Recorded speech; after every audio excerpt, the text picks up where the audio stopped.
Olá, muito bem-vindos ao Quero Mais Saúde. Viver é bom, viver com saúde é ainda melhor. No programa de hoje a gente vai falar sobre fisioterapia e vai falar sobre auriculoterapia. Você já deve ter ouvido falar, mas hoje a gente vai dar uma explicadinha para você, junto com a nossa amiga aqui, companheira de trabalho da Climec, a minha amiga Monique. Muito bem-vinda, Monique. Obrigada. Vamos falar, fisioterapia serve para quê? Quais são os tipos de fisioterapia que a gente pode dizer que existem?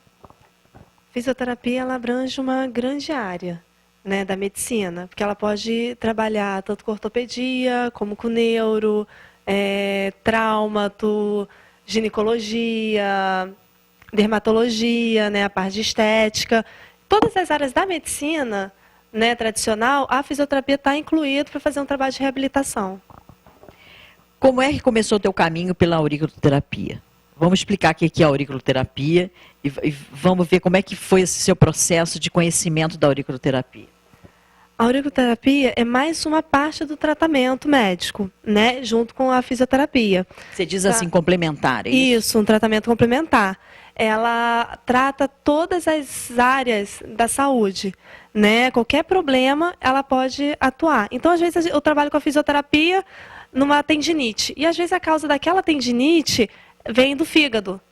Então, a auriculoterapia eu vou associar, né? Eu não vou trabalhar só o problema ortopédico dela, a tendinite, como eu vou trabalhar também a parte do fígado que está com alteração. Porque pela medicina tradicional, pela medicina chinesa, mostra que as patologias que a gente tem no nosso corpo não é diretamente relacionada ali onde está o problema. Se o problema está no joelho, é causado realmente pelo joelho, né, um tombo. Não, ela pode estar vindo de uma parte do corpo, de um órgão. Né? Por exemplo, a tendinite, as bursites, pode estar relacionada com o fígado, alterações no fígado. Então, a auriculoterapia, a gente vai poder atuar não só na tendinite ali do joelho, do ombro, como vai trabalhar o fígado, que é a principal causa dela.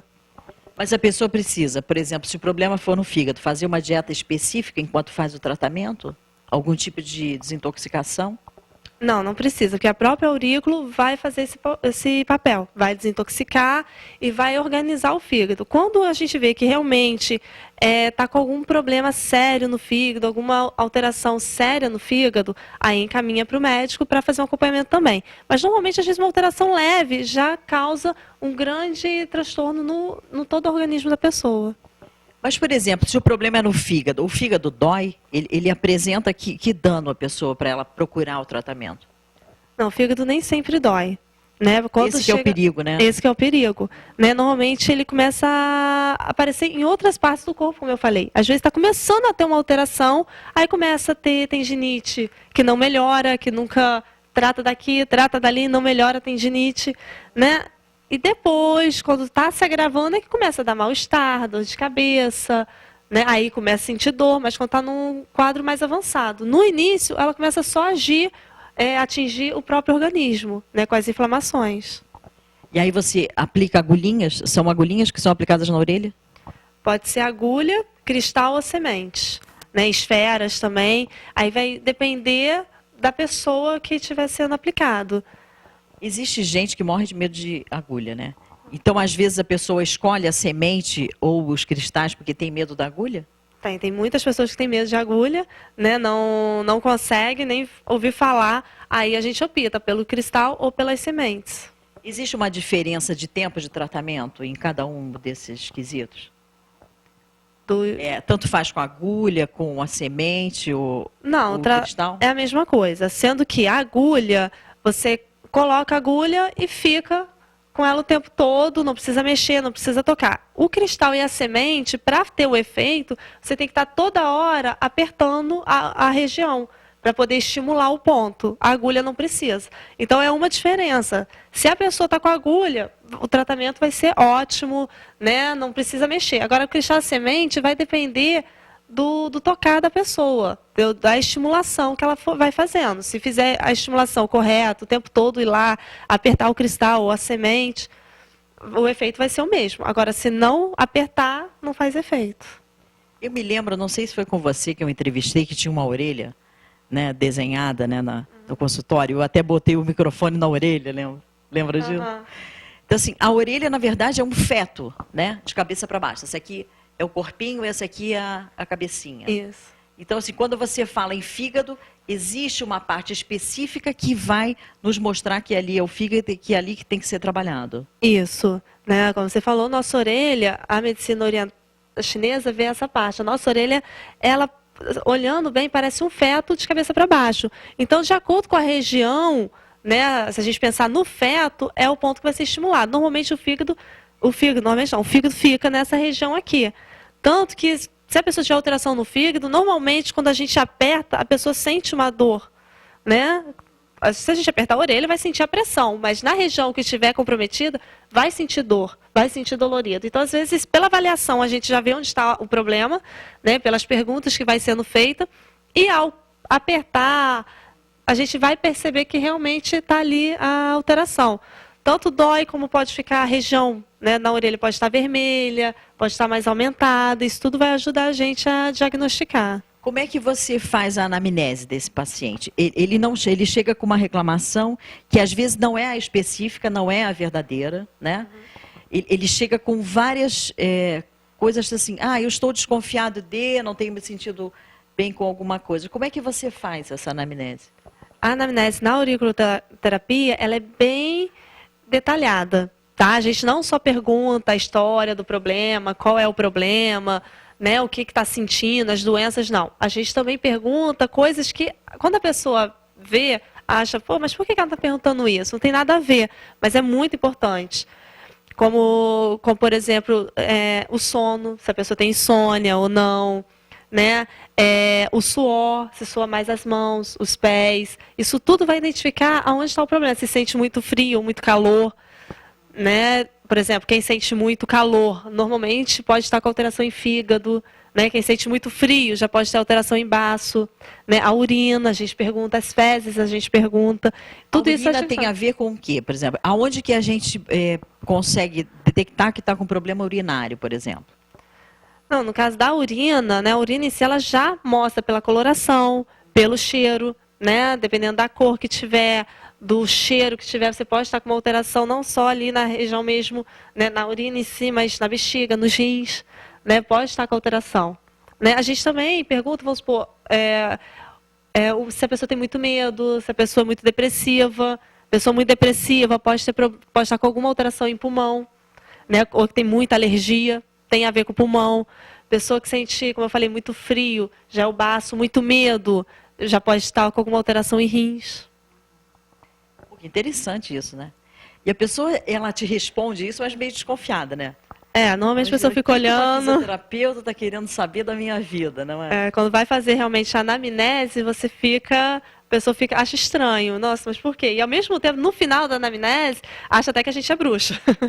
Legal, nossa, como que ela descobriu realmente o que eu tenho? Que nem na homeopatia, quando eles te perguntam que animal que você mais gosta.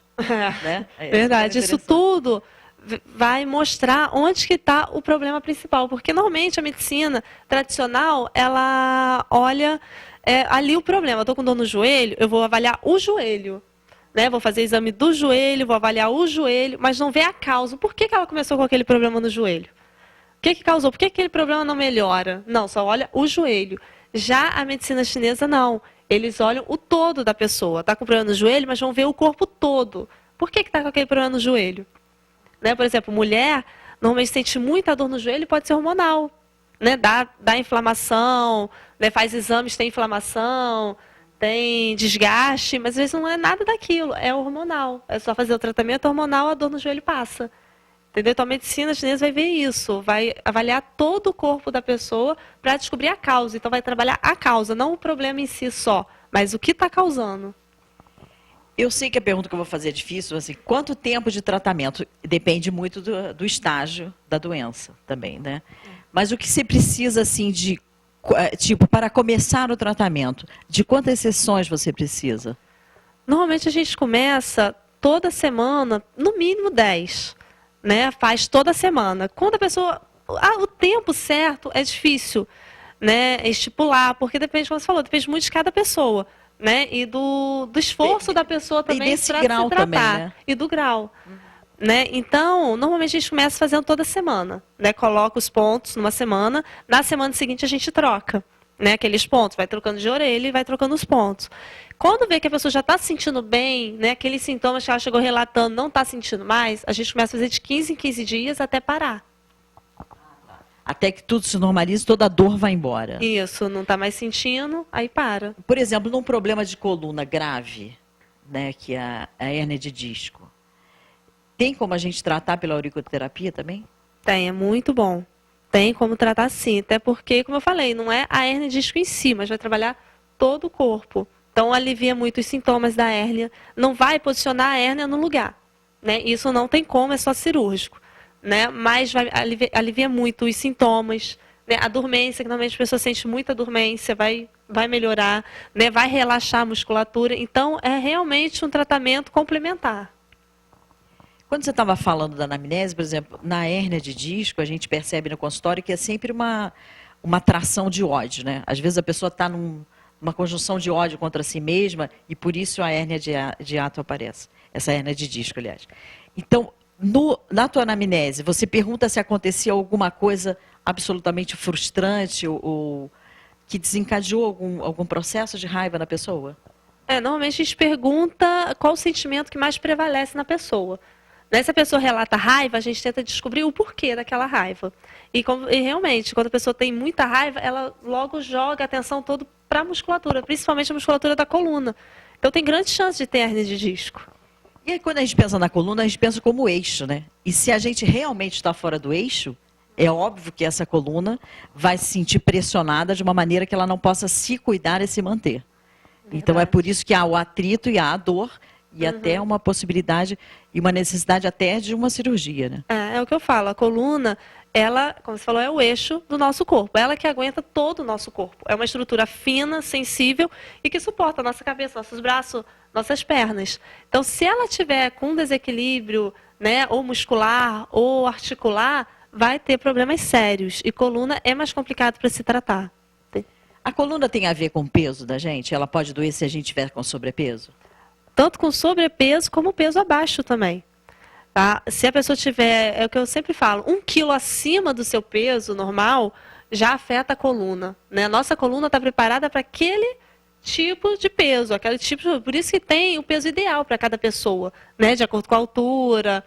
Né? Tem o peso ideal. Se você passa 1 quilo que você passa, sua coluna já sente. Porque aí você tirou da sua coluna o equilíbrio dela. Exatamente. O equilíbrio normal Fora dela. O peso em si, né? Que já tem o peso da cabeça, dos braços, mais a gordura, né? É muita para a coluna suportar, para a coluna aguentar.